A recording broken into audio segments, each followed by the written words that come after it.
Welcome to Back on the Broomstick, a modern witch's spoken word grimoire, where two witchy friends from way back are reconnecting to their pagan roots after a long period of mundanity. We're rewalking the path of the wise and trying out all the latest spells, rituals, and magical theory in today's witchcraft and pagan practices. So grab your wand and your incense, your cauldron and your crystals, and join us as we get Back on the Broomstick. Hi, and welcome to Back on the Broomstick. I'm Layla, and I am very happy to introduce today's guest, the Reverend Laura González, aka the Blue Witch. Laura is a minister of Circle Sanctuary and a spiritual and community healer whose practice beautifully weaves together traditional Mexican folk magic, native philosophies, North American paganism within the goddess tradition. Reverend Laura is a writer, and you might know some of her work from books like Dream Witchery by Elohim Lifar, which we actually reviewed in a Solarium episode. She's also the incredible voice behind the podcast Lunatic Mondays and Paganos del Mundo. One of the many things that I love about Laura is how she intertwines her spiritual practice with community activism. She's a fierce advocate for Indigenous, pagan, and LGBTQIA communities, and she's deeply passionate about women's rights, suicide prevention, and diversity inclusion. She's also been reading tarot professionally for over 12 years and leads both in-person and online goddess circles and classes. Chelle and I are very happy to welcome Laura González to the show. Welcome. Thank you so much for such beautiful introduction. And I have to say, the first comment is like, it feels so weird to be on this side, but it's also so cool to be on this side, to be able to talk about all the things. And we appreciate you taking the time because you are a busy lady. 'Tis the season. Everybody's really busy right now, but we want to start with how Layla met you. Layla met you at the World Parliament of Religions. Let's talk about that for a quick second, because I wasn't there, unfortunately. I did meet you at the Parliament of World Religions. You gave the most beautiful opening prayer. You gave the first blessing, making history as the first woman and the first pagan to open the proceedings. I loved it. You gave a chant, a prayer to the goddess Tonantzin. Mm-hmm. And you also did an opening prayer in both Spanish and English that was absolutely beautiful. Yes. But then I got to participate in a workshop that you presented with Selena Fox and Kern Greenman about podcasting, about being podcasters. But what was it like to be at the Parliament of World Religions and present the opening prayer? Tell us a little bit about that first. So first, I would like to, as much so I would like to take all that credit. It's been set up straight. The record has been set up straight. I was not the first pagan on stepping on the main stage. There was another gentleman who was a very young person in 1992 in Spain. He's the son of an elder whose name, of course, I'm forgetting right now because why would I remember? Future Layla will pop in with the information. No problem. Oh, I've been summoned? Future Layla here. According to the Wild Hunt editors, the Blue Witch is correct. The first pagan to speak at an open plenary at the Parliament was Donovan Arthin, and this happened in Barcelona in 2004. He was 16 at the time. Future Layla out. But I am indeed the first pagan women indigenous who was, and where the confusion began is because not only at the first pagan indigenous woman at Parliament of 2023, but I was the first woman, period, on the stage after it was men after men after men. Oh, wow. After men, okay. for the first, I think, 45 minutes. So what my friend, I'm getting goosebumps. My friends were very excited, and I'm not name dropping, but she's my friend. Byron Ballard is the one that caught the fact that I was the first woman speaking. And then she worded like, oh, this is the first woman, indigenous pagan, la, la, la. And then it caught on like first ever, but she meant first ever. Byron Ballard, Phyllis Currat, they say things, we listen. We do. We do. And the thing, Layla and Chelle, when that cut up and people started saying you're the first, la, la, la, I was just telling people, I'm the first Laura González. That yes. Like I was standing there with all the intersections that hold me back. And I'm speaking first person here, right? Being indigenous, being pagan, being immigrant, being brown, being fat, being vegan, being witch, being woman. All of those things are all these intersections. I am like a viaduct. Yes, yes. You're like a beautiful Gordian knot. Right? And so it was a moment of extreme spirituality and at the same time, of course, of extreme pride. And then how it all came to be though, that is what is the magical thing. Because I had, like everybody else who is a speaker at Parliament, I had applied, I had submitted my work, workshops and topics of conversation and group panels and single panels and this and that. And Waiting for oh acceptance, my God, like biting your nails and like, are they going to take me right? on Oh, and all yeah. that? We know, we know. And then it's like, and then you have to pay Mm, to get in, which, right. and I will say, I mean, this show is all going to be political. If you don't like political pagans, then I guess you're on the wrong show. I'm sorry, but I hope you stay and listen. But people of color don't have the same access that other folks do. So it becomes pricey, even with the group discount that we have as Hmm. members of Circle Century. It's kind of pricey, but it was such an historical thing. So I'm like, I don't care. I'm gonna save money. I'm gonna do it. So I did it. And then about 2 weeks before Parliament, I get an email, as one does, from Phyllis Carruth or her team. I can't recall, but I think it was her team. I would have stared at the computer for 10 minutes before I even opened it. But then it was her later because they said it was her because she said, I want you on the opening ceremony. Don't faint. I want you to speak, blah, blah, blah. And then I remember that I replied, fainted. I'm back With 2 weeks notice? with 2 weeks' notice. Wow. And then she said to me, I want to invite you to do a goddess blessing. And then it just occurred to me, let's do the Tonatsin chant, which is to our great mother. So it's not a one particular goddess, but it's, Right. the concept of our great mother. And it's a mid-century chant. It's not like, 500-year-old chant. You can Google it, you can find it. But to perform it live in front of whatever many people at Parliament. Me. And then the prayer, and she was telling me, come up with a prayer. And I have a friend, my dear friend and colleague, Christian Ortiz, with whom I've been walking this path for over a decade. He wrote this beautiful prayer for the goddess. And I asked him, do you allow me, can you allow me to use it? I've translated that way, way before because I've shared it before in other spaces. So when I told Phyllis, well, I have this, and that, and she's like, I want you to do Nahuatl, and then, which is the language of our people, one of the many languages of the many peoples in Mexico. Hmm. So the chant is in Nahuatl, modern Nahuatl. And then the prayer was as it was originally written in Spanish and then in English. And it was to say to you that that was a magical moment, just to plan on doing it. But then uh, I asked Phyllis, do you want me on Regalia or do you want me? And she's like, no, no, no, Regalia, Regalia. please. And I'm like, okay. So, I do my thing. My Regalia, particularly my face painting is black and the dress is white. So it's like, Very striking. don't touch, don't move, don't sweat, don't laugh, don't scratch your nose because the lines go over your forehead, right over your nose, and then under your chin. And these are the mirrors of Tezcatlipoca. They were perfect. You must not have touched a thing because those lines were sharp. But real quickly, you called those lines something specific. Does that makeup have meaning? Yes, they are the lines. So, how much time do we have?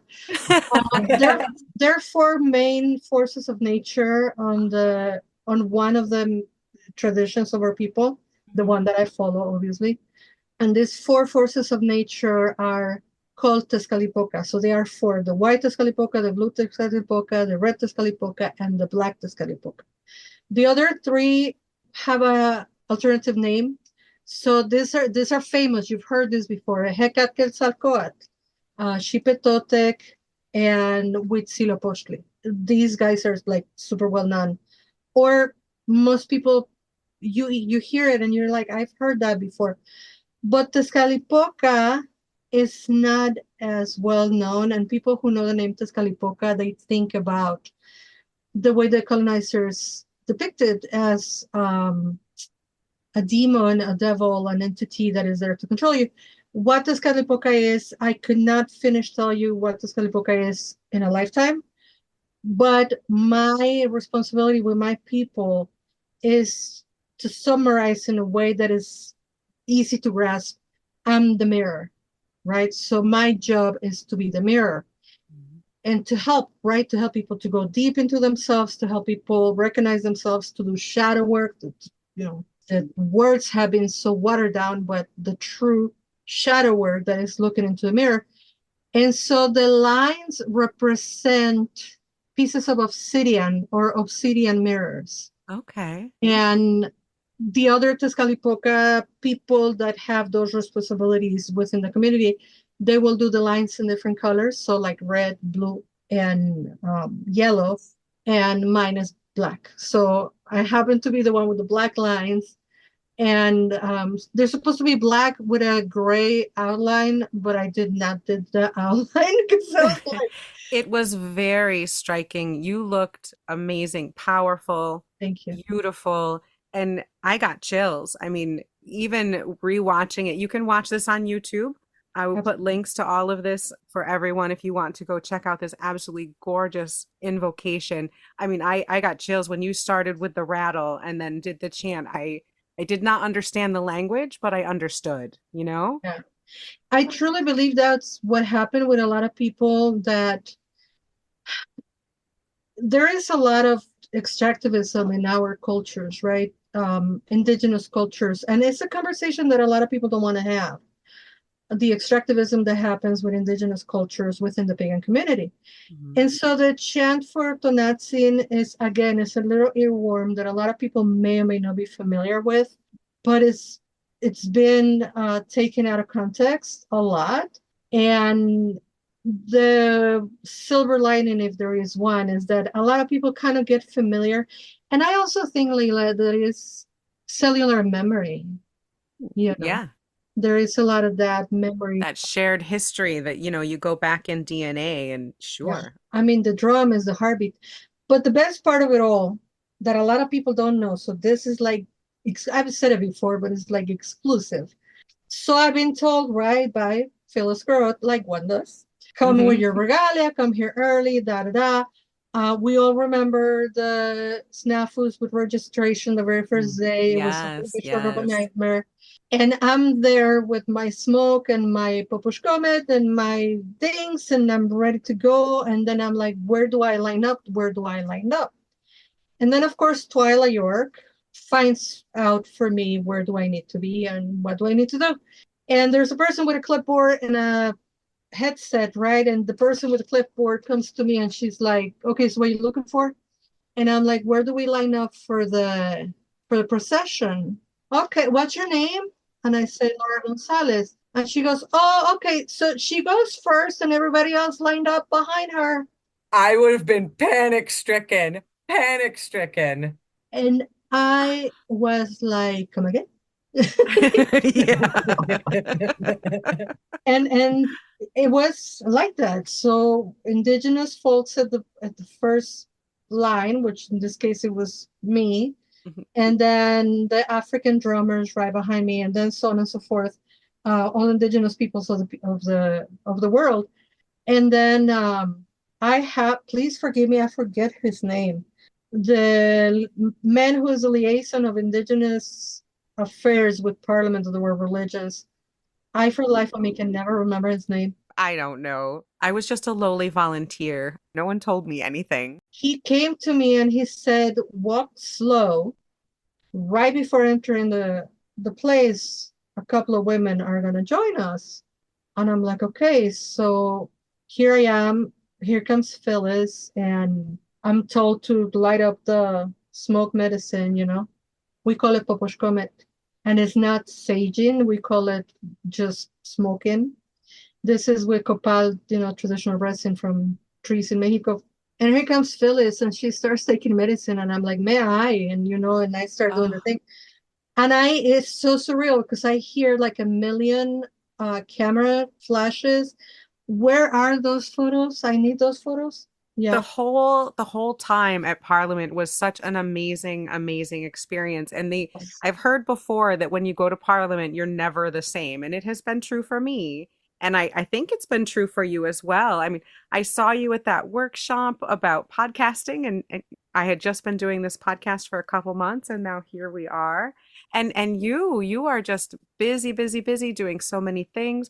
You're teaching online goddess circles, and you had a series decolonizing the goddess, which was absolutely wonderful. Are you continuing those as well?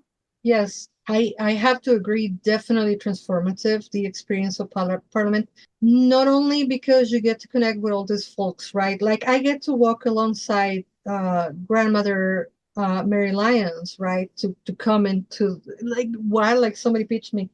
But the transformative aspect of you meet a lot of people, you make a lot of Yes. friends, you bond with those friends because you're having the exact same experience. But you're also doing something impactful for this community as well. And the way that I call the divine goddess, the way that the goddess came at me after Parliament, it was like, I need you whole. I don't claim the goddess talks to me and has me on a rotary phone. This has been a lot of downloads. Yeah, after many like sessions of, introspection and etc. Hmm. And the message that I'm telling you, which is now put together, right? But it took a bunch of time, is I'm tired of you doing the pagan thing here and the indigenous thing here. I need you whole. And because I have a very clear knowledge of where pagan ends and where indigenous begins, and she wants me to do that work, and she wants me to do it for our people. There's a whole bunch of Mexican American folks that are orphaned spiritually. They live in a liminal space, which is they're not American from the United States. They are American. They're just not from the United States, Right. as people will put it that way. And they're also not Mexican, as people would put it that way. They're both, but for some people, they're neither. And liminal spaces are not easy. They're not easy.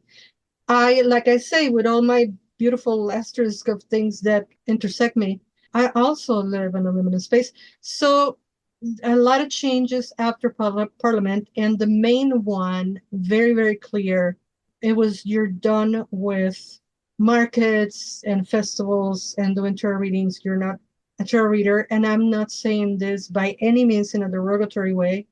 I've been making the way in this planet by reading tarot for over a decade, right? Getting paid. And I still do. I still see people privately, but my main thing is education, and she wants me teaching, and I want to be teaching. So teaching sometimes pays and sometimes it doesn't pay. And in our communities, we have like a fetish for published authors, which I love and adore. A lot of my friends a lot of my friends are published authors.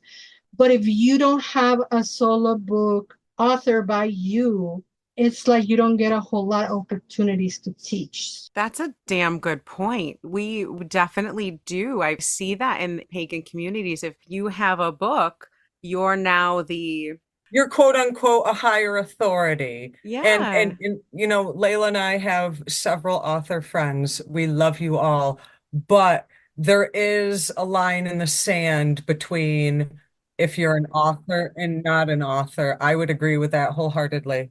Yeah. The thing is, because academia will have it that way, it's still, it is a colonizer concept, right? It's academia concert. And the thing is, friends, what about the lived experience, right. right?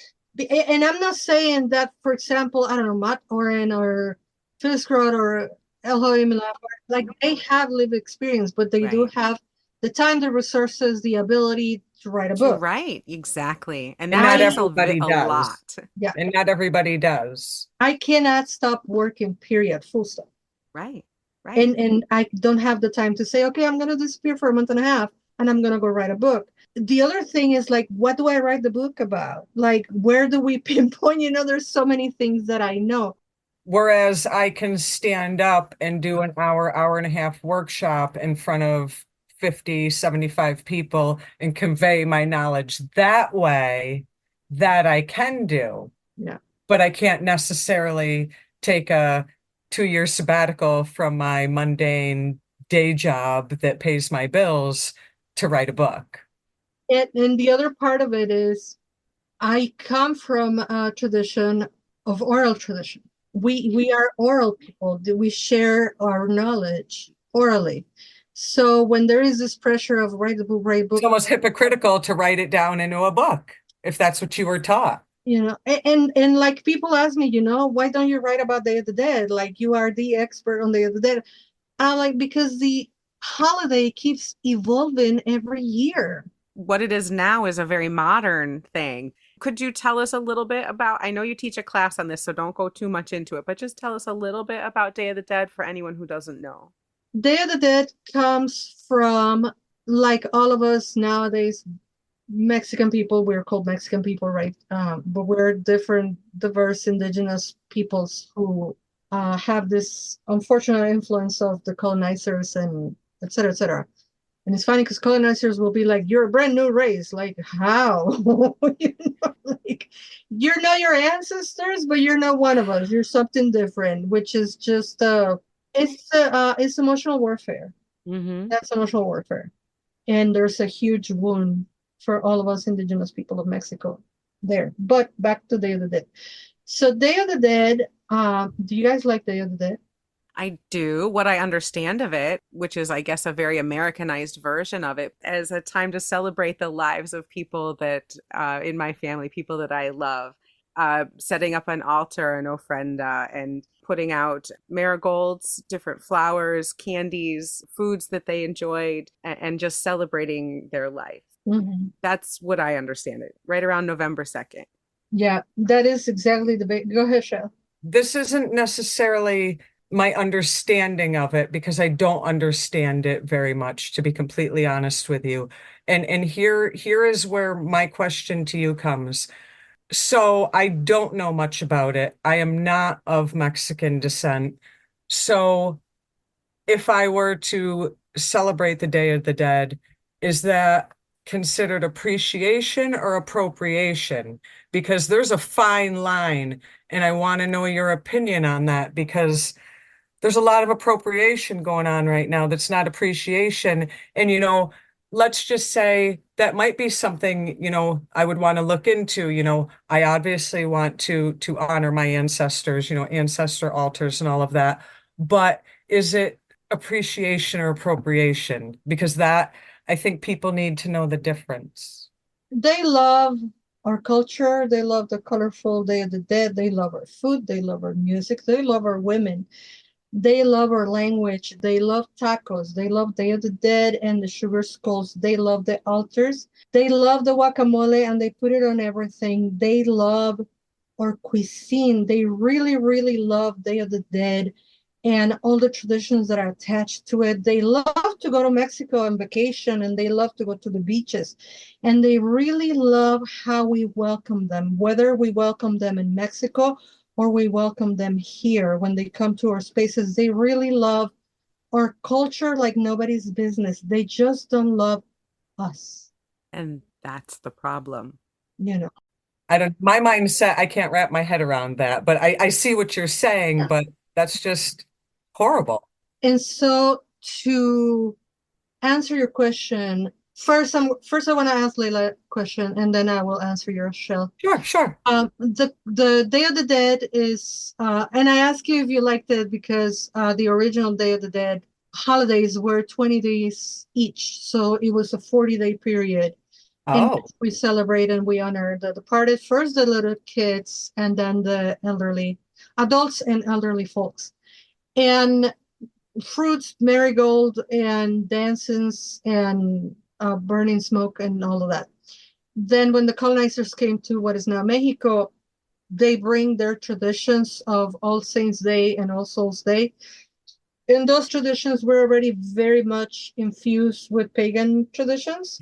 And so Day of the Dead modern, now 2024 Day of the Dead, is an amalgamation of Indo-European pagan traditions dressed as Catholic traditions, plus Central Mexico holidays for the dead that have evolved, and now they're intertwined into this one thing that we call Day of the Dead, part of humans' heritage of the world.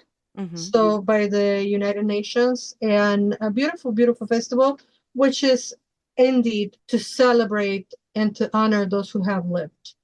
And as I said before, it's not a one thing, because we are not a monolith. Right. People don't realize Mexico is also continental, just like the United States. And Mexicans are not only in Mexico, the border crosses here in the United States, but then we also have moved throughout the planet. And now there are Day of the Dead celebrations throughout the planet that they take their own little flavor.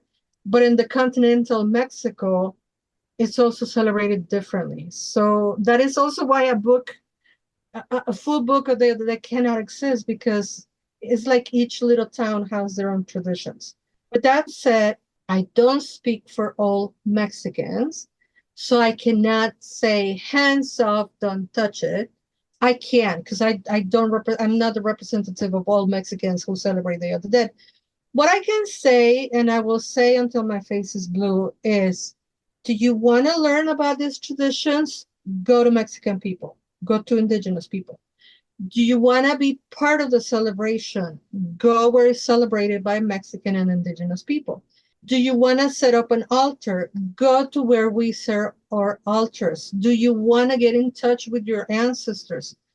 Find the traditions of your people, because I guarantee you there are traditions of your people, of your ancestors, that are just as beautiful. They might not be as colorful, because for us, death is about flowers, it's about food, it's about singing and dancing, and Celebration. it's very unique. And there is a meme that is going around, and of course they start going around this time of the year. What it says, "till death do us part," does not apply to Mexicans. And that kind of summarizes all for us. We cry when our loved ones died, but there is a certainty that they come back. And there are people in Mexico whom are Christian, Catholic, atheists, pagan, indigenous, or otherwise. It doesn't matter. Everybody believes that they come back on November 1st and 2nd. And then you have the indigenous people that still practice like us, and it just ended. It's like mid-August to early September are the time for the dead, and we honor them, and we do this and all of that. And they come because they do, and it's just beautiful. This time of year, I know that they're not the same, but there are a lot of, in different cultures, this fall time of year, we all start talking about our dead and our ancestors. And that's a very common, beautiful theme that we have to share. And there's a couple different sayings, like, he who is remembered lives. And they say that you die twice. The first time is your physical death, and the second time is the last time someone says your name. And I always think about those when people talk about Dia de los Muertos, because that's what it's all about, is remembering their name, remembering who they Yeah. are. Yeah. Is there any particular tradition that you wouldn't mind sharing that you love, that's particularly dear to you this time of year? I really love, and I want to put an addendum there for Shell, who asked about appropriation. To be very clear, folks, we don't want you to not be part of it. We don't want you to not come around. Come around. Come and join us. But really, really consume from Mexican people, Mexican American, indigenous people. Yes, yes. The Mattel Barbie Day of the Dead doll is beautiful. Mattel don't need your money. You know who need your money? My friend Micteca, who creates art for Day of the Dead and is a single mom and sells it to support her daughters and herself. So that's the reality. If So you're interested in it, immerse yourself into that culture, yeah. learn Yeah. from the people from that culture, and educate yourself from that culture. Absolutely, Cheryl. Absolutely. And that applies to any culture, Absolutely. you know, Absolutely. because I'm not going to go to Gwen Stefani to ask about Hindu culture. You know, Right. I know I Right. show my age right there. So one tradition that I particularly love about Day of the Dead is the setting up of the altar. And I have a grandson by love, and my grandson never met my mother. And my mother's in Mexico, and my mother knew of my grandson, got to see photographs and got to know about him, but they never met, right? They never In met person. Yeah. in person. So when we're setting up the altar, unfortunately, my stepson, my grandson's father, passed away in 2011. Mm. So we really set up a very nice altar for my mother and his father. And I try to make sure that I have my grandson those days. And when we're setting up the altar, I will tell them, we put the coffee because my mama liked black coffee, just like your daddy liked black coffee. And we put the dominoes because both your dad and my mom like to play dominoes and cards. And then there's this ritual that I do for my mother every year, that I open a bag of potato chips, and I have to find the foldy ones, the ones that fold over. Yeah. Yes. Yeah. Because my mother will pick those out of the bag because the crunchiness of them. So I make sure I put a big bowl of potato chips, but it's only the foldy ones, only the ones that are. Aw. I love that. And sharing that with my grandson. Do I miss my mom? Of course, who doesn't? But sharing that with my grandson. So now he's 16 now, which is incredible. And sharing that with him, and the little things that I know about his dad. I was around his dad's life for 9 years. So, what I remember, which is different. You're helping him create memories of Yes. people that he didn't have enough time with Yeah. in the real face to face. Yeah, absolutely. And I think, not because that's my favorite part, but I think that is the core of the celebration. Mhm. And then, of course, is the what I think is very healthy for us as humans is giving ourselves permission to mourn, right? Mourning is something that is so hidden on the culture here in the United States. When a Yeah. person cries a lot for someone who died, You're told to get over it. the fact that people say get over it, I'm like, I will never. I will never. I still cry for my mommy. I mean, not every day, but come Day Yeah. of the Dead or come Christmas. Oh, I hate Christmas. I don't hate Christmas. I hate Christmas music because it reminds me of my mom so much, Yeah. and it makes me very weepy. But it's part of the love that you have for them. And we believe, we Mexican people, indigenous people, we believe that the relationship don't end. It just is just different. It just changed. They can't talk back at you anymore. Well, tell that to Or Shell's can grandfather. they? Or can they? Right? Yeah, very good.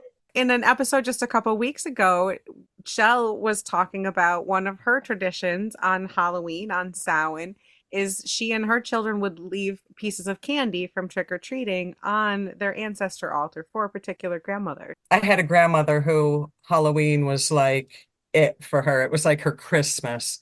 She dressed up every year up until she was 83 and passed away. And we always went to her house, no matter where we lived, always packed up the kids, went to her house, saw her on Halloween. And she happened to pass away 3 days before Halloween. Her costume was already laid out in the guest bedroom. So at first, what we did for several years, my grandmother was big on Coke and cigarettes. So every Halloween, Coke the drink, by the way, people. Coke the Don't get drink. any bad thoughts here.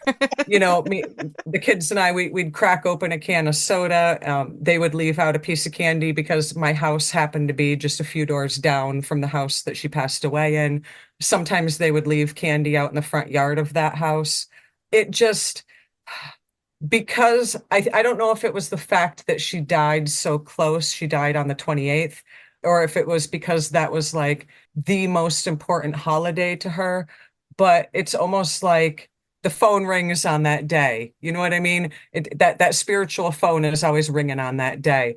And now that I have a grandson, even my daughter has said that when she gets him ready for going out trick-or-treating in costume, she said one time she felt like she heard my grandmother laughing in the background. And I'm like, that's because Gigi was there and she liked the costume and she approved. And, you know, I like to keep things out. Like she had a cauldron pin that she always wore on Halloween. I keep that out. You know, just kind of remembering things that she liked or things that I have that were hers, kind of make them more prominent around that time. My pictures, a lot of them are in storage right now, but up until recently, I would put out like pictures.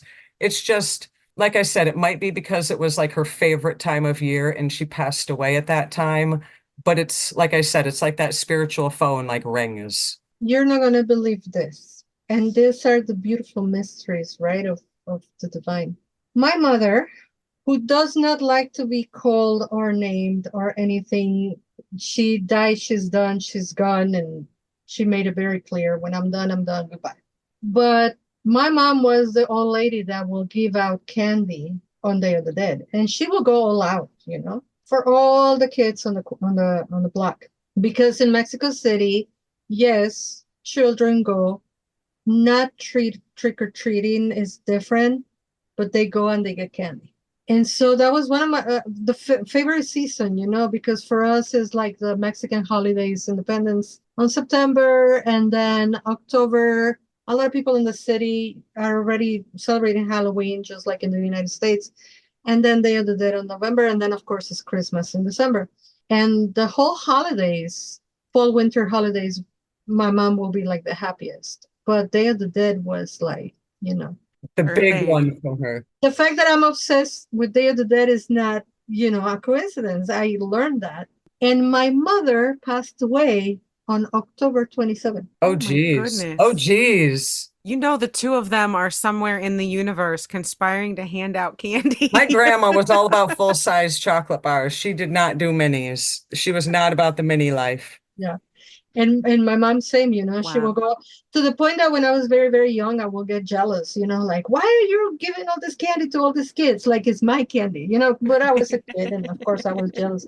See, now because I was the grandchild, I would go, and then when I would take my kids as the great grandchildren, and we had pre-made bags set aside for us waiting when we got there. So cool. So cool. But when you say October 26th, I was like, wait a minute. What a coincidence.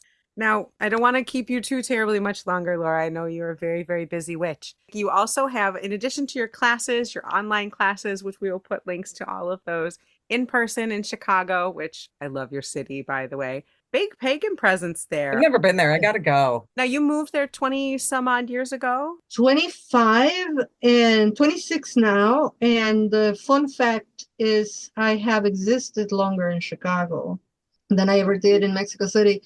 So it's funny because now when people ask me where you're from, I just naturally say from Chicago. And the truth is I'm from Mexico City. But yeah, we have an amazing community. So my offerings are, I will continue with the Decolonizing the Goddess classes online. We're going to finish the first season, which is all 2024. There's 11 classes, and you can buy those on demand. If you cannot make it live to the classes, you can buy them on demand, and it's all on my website, bluewitch.org. So the first series, the first year is all like the female powerhouses. Our second year, we're going to be doing our female and or queer powerhouses, but we're still going to call it the Colonizing the Goddess. And the idea is that by 2026, we start tapping into the male powerhouses. Nice. So there's going to be the Colonizing the Goddess classes for a long while. And those are online, and you can sign up for them, or you can buy them on demand. But we're also doing, speaking about how Parliament of the World Religions changed my life, and how I was told no more markets, no more festivals, no more just tarot.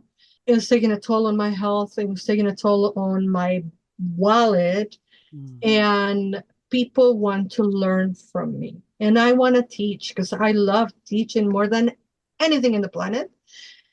And so we've been doing workshops. We're doing the workshops roughly every 6 to 8 weeks. And they are long workshops. I started 3-hour workshops. another 4-hour workshops. And next year, we're going to do a 1 full day workshop Wow. because we're going to do a sweat lodge at the Mascali. That's Ooh. on the works. So if you are Nice. from out of town, and I don't know things Blue Witch because I really want to have people experience that, but in the way that, like the way we do it. Mhm. And it takes a lot of time. It's a whole day ordeal. So we're going to learn about what is on the works is learn about the deity and then going into the Temazcali. But that is 2025. Right now, next month, I'm going to be doing one on Fortuna's Embrace, healing our relationship with wealth, because it's very important for people of color and otherwise people. My offerings are more geared towards, of course, the Black and Brown Indigenous pagan community, BIPOC, because racist people will be racist without knowing. They said to me, now that you identify as BIPOC, I'm like, I was born BIPOC. What do they mean now? It's racist people. Eh. But anyway, so yeah, I'm not saying my offerings are not for all kinds of people, but I'm prioritizing the disenfranchised and the so-called disenfranchised. It's just there's no a whole lot of opportunities for us. Right. So we are prioritizing that the people that want the knowledge gets to come. So a lot of my offerings have like a sliding scale. I was gonna mention well, that's one of the things I love when I go to your workshops online. You do have a sliding scale for people so that there is, if you can pay full price, please do. But if you can't, you need a little discount, you have that offer there. Yeah, And I thought that was absolutely. really, really nice. And Laura, on behalf of folks all around the world that don't always have the funds required, thank you for offering the sliding scale because that makes a difference to some people and that can really make the difference between whether they're able to attend or not. So thank you for that. Thank you, and know that I'm one of those people. I'm one of Same. those people that I would like to go. Like there are offerings online for like psychological training or like psychological magic, this and that, and Who's got thousands of dollars? Because none of the three of us do. there are thousands and thousands of thousands. Yeah. I'm like, yeah, no. So we're gonna keep it real, and we're gonna keep the sliding scale. So decolonizing the goddess is a fixed price, right? But the online goddess circles that are still going, those are sliding scale. And online goddess circles evolved from women's circles because the online community, I started doing a lot of work first in 2009, 2015, like from 2009 to 2015. Most of my ministry was online. So a lot of people are still seeking that. And the goddess circles, the women's circles evolve into goddess circles because I have people of all genders. And I don't believe that the goddess is only for people with a vulva. And I'm not No. checking genitals at the Mm-mm. door. Thank you. Thank Right. you. It's just like, this is the 21st century. Can you join us here? So we have a wonderful community of our online goddess circles. Those are sliding scale.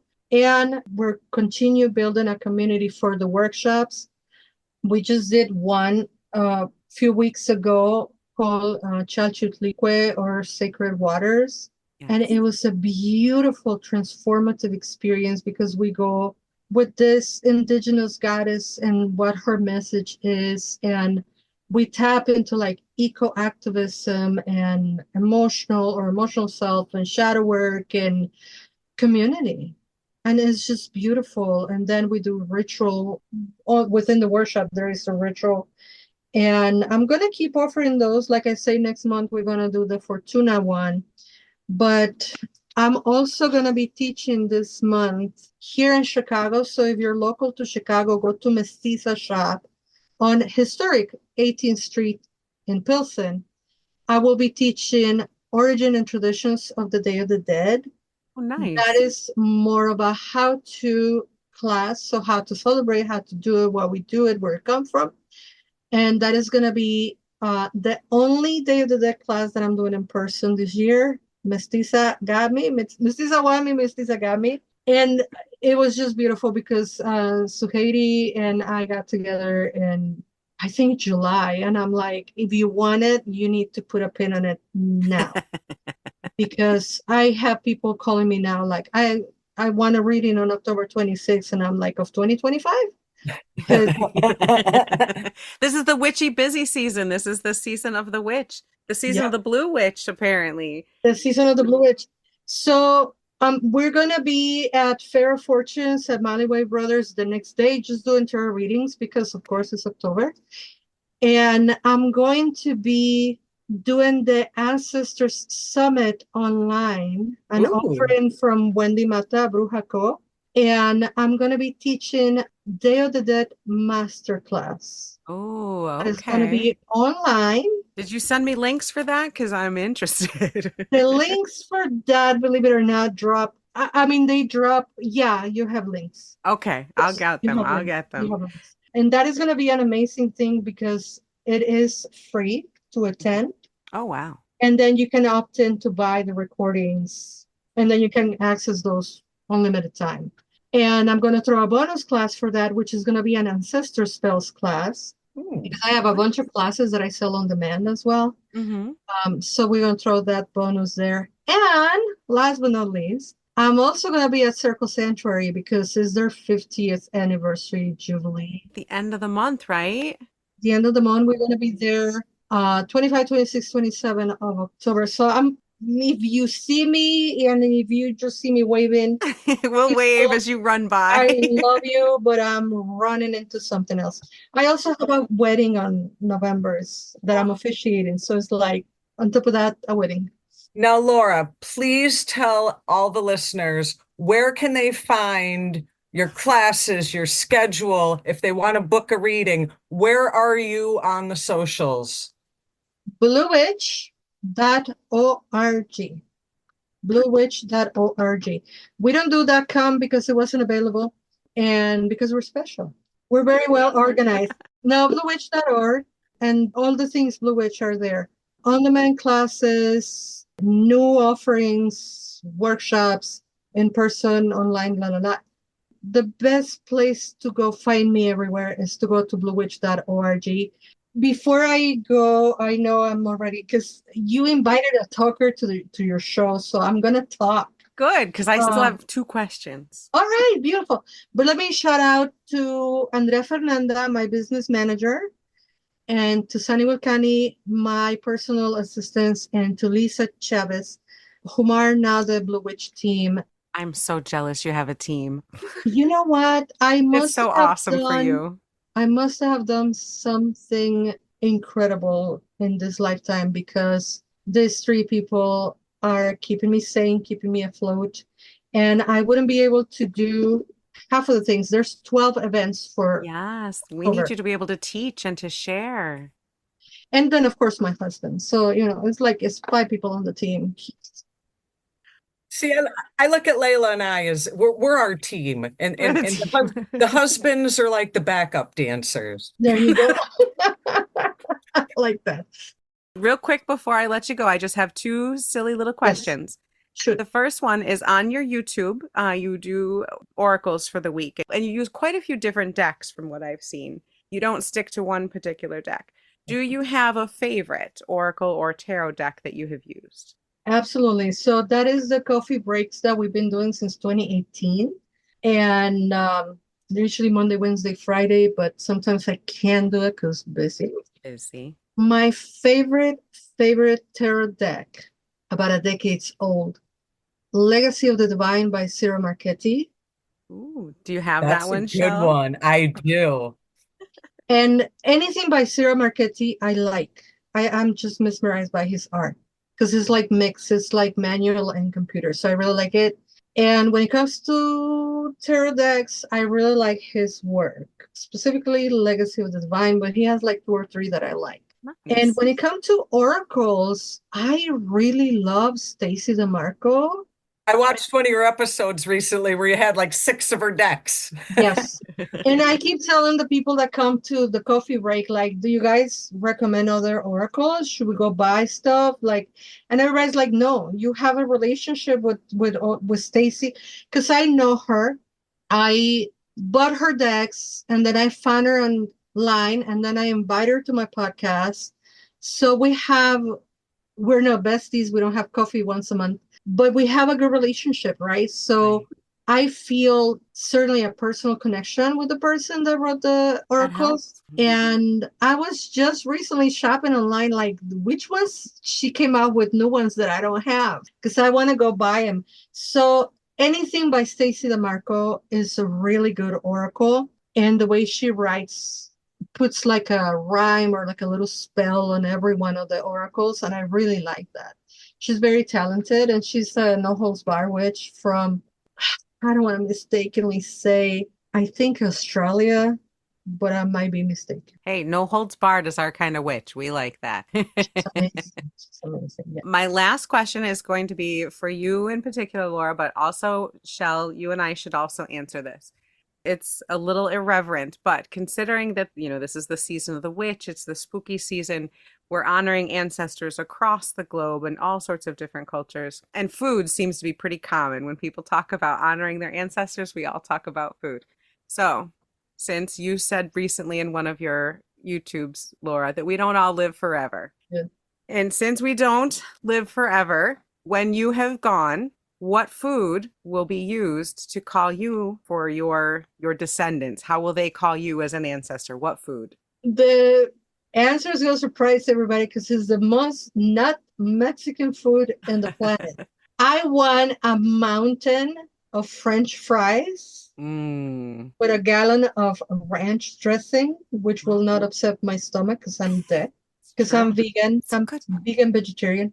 And buried underneath the French fries, I want like 10 pieces of chicken tenders. They have to be okay. Now, mind you, I've been vegan for 5 years now. So your ghost doesn't have to be a vegan though. No, when I'm dead, it can be real chicken tenders, French fry. I'm going to have to do the exact opposite, and my children will back me up on this. Tacos and queso. Tacos and queso. In a gallon of lemon iced tea. You want to bring me back, get the Turkey Hill tea and a damn taco, and I'm here. There you go. Awesome. How about you, Layla? Mine would be anything spicy. The spicier, the better. And a big old plate of oatmeal raisin cookies. Although all of these, French fries with the chicken tenders, tacos, it's a feast. In 50 years, if you're really hungry, having the munchies, you need to summon me, Layla, and Laura because it'll be a damn feast. There you go. Absolutely. And I keep telling people, jokingly, obviously, but can you imagine? I've taught people about Day of the Dead so many times here, there, and everywhere. And like, you need to put me on your altar. Yes. If I'm dead and I don't have my photograph in like 20 altars, I'm going to be upset. You're going to be haunting some people. People are going to have to answer to a very angry, ghosty Laura.